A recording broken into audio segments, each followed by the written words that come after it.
Hello बच्चों, नमस्कार। स्वागत है आप सभी का एग्जाम प्राइड पर। आज की इस वीडियो में हम पढ़ने वाले अर्थमेटिक प्रोग्रेशन। तो अर्थमेटिक प्रोग्रेशन को पढ़ने से पहले आपको इसके बारे में थोड़ी इंट्रोडक्शन पार्ट हो जाना चाहिए, यानी कि बेसिक नॉलेज हो जानी चाहिए। जिस तरह से पहला ही टॉपिक है अर्थमेटिक प्रोग्रेशन, क्या चीज़ होती है अर्थमेटिक प्रोग्रेशन। अच्छा, देखते हैं क्या होता है अनअर्थमेटिक प्रोग्रेशन। अर्थमेटिक प्रोग्रेशन क्या है हमारी, जिसको शॉर्ट में हम क्या कह सकते हैं, एपी कह सकते हैं। Is a sequence of a numbers, वो क्या है, एक सीक्वेंस है नंबर्स का, इन विच, जिसमें हम कब क्या पढ़ेंगे भाई, difference between any two consecutive numbers.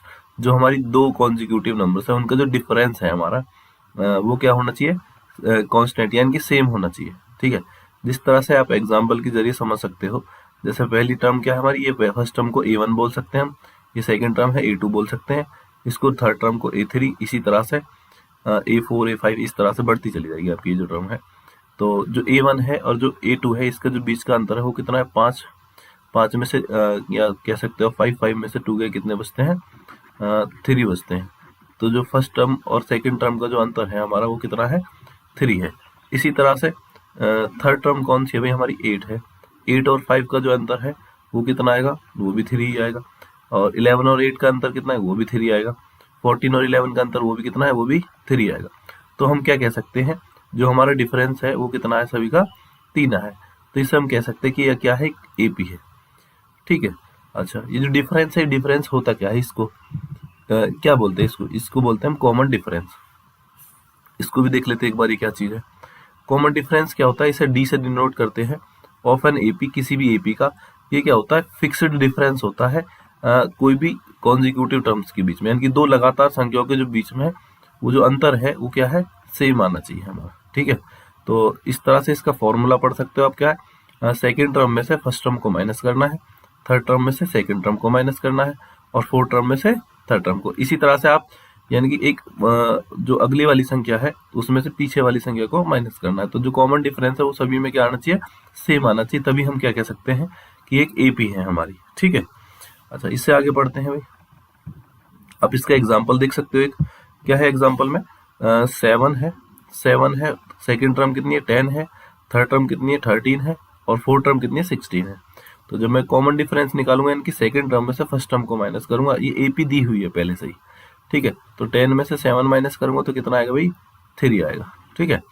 अच्छा, इसी के बाद अभी थर्ड पॉइंट है हमारा, क्या है, जनरल टर्म्स।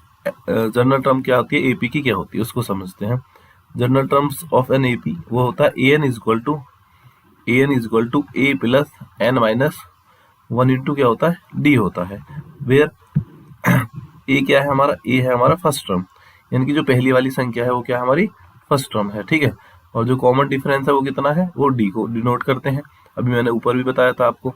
और एन क्या है, नंबर ऑफ टर्म्स कह सकते हैं सेट, या टर्म्स नंबर, जो भी बोलोगे आप, दोनों ही सही है। A n is equal to क्या होता है, लास्ट टर्म बोल सकते हो, एन टर्म बोल सकते हो। ठीक है, ओके। जैसे इसी का एक एग्जांपल है, एग्जांपल के थ्रू और अच्छे से समझ में आएगा आपको। क्या कह रहा है, find the 10th terms of the AP. 10 term बतानी है एपी की, जिसमें फर्स्ट टर्म कितनी दे रखी है आपको, या एपी दी हुई है 3, 7, 11 और 15। तो इसका सॉल्यूशन है, कोई क्या पूछ रहा है हमसे, 10 टर्म पूछ रहा है। तो कैसे करोगे आप, ए 10 की वैल्यू आपको निकालनी है। ठीक है, ये निकालनी है आपको। फॉर्मूला क्या होता है, a n is equal to a plus n minus 1 into d होता है। वेयर ए क्या है, हमारा फर्स्ट टर्म है। ए देखोगे आप तो कितनी है भाई, 3 है। अच्छा, डी की वैल्यू अगर मैं कोशिश करता हूँ निकालने की, तो क्या होगा, A2 माइनस A1, यानी कि 7 माइनस 3, तो कितना आ जाएगा भाई, 4 आ जाएगा हमारा। ठीक है, डी भी निकल गया आपका।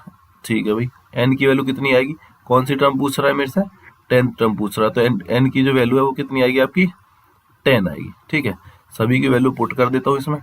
तो जो ए एन है हमारा, ए 10 की वैल्यू निकालो, एन की वैल्यू 10 है।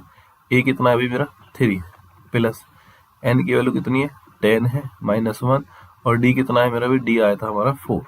ठीक है, तो इज इक्वल टू 3 प्लस 10 में से 1 जाएंगे, कितना बचता है, 9। 9 मल्टीप्लाई 4, 9 4 जो कितना होता है, 36। 36 और 3 कितना हो गया, 39। तो ये इसका आंसर है 39।